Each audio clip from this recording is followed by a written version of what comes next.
अरे अहमद चाचा, आप ही कुछ बता दें। बच्चों सुनो, तुम्हारा जोश काबिल तारीफ है, मगर जो सबसे अहम है, बच्चे को वो नाम दिया जाए जो उसके लिए मुबारक साबित हो।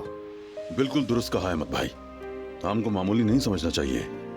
एक इंसान का नाम जिंदगी भर उसके साथ रहता है, वही उसकी पहचान बनता है।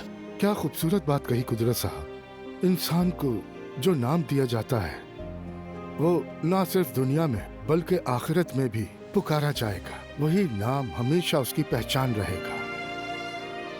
हमारे नबी सल्लल्लाहु अलैहि वसल्लम ने फरमाया, ये मुस्तनद अहादीस में भी है कि तुम क़यामत के रोज अपने नामों से और अपने बाप के नाम से पुकारे जाओगे, लिहाजा इसलिए अच्छे नाम रखो।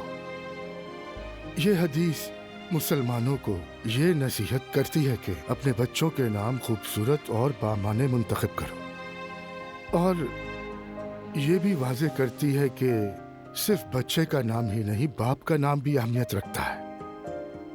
अगर अच्छा नाम रखा जाए तो वो बच्चे की शख्सियत पर मस्बत असर डालता है और उसकी जिंदगी को बेहतर बनाने में कारआमद होता है। तो इसीलिए हम जब भी बच्चों के नाम मुंतखब करें तो हमें चाहिए कि ऐसे नाम रखें जो नाम हमारे दिल को पसंद हो, है ना? बिल्कुल ठीक कहा अहमद भाई आपने। तो नाम लिखने का सिलसिला मैं शुरू करता हूँ।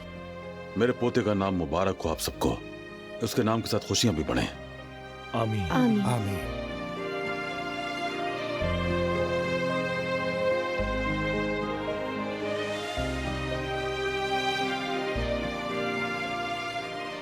चलिए अब आप सबकी बारी है।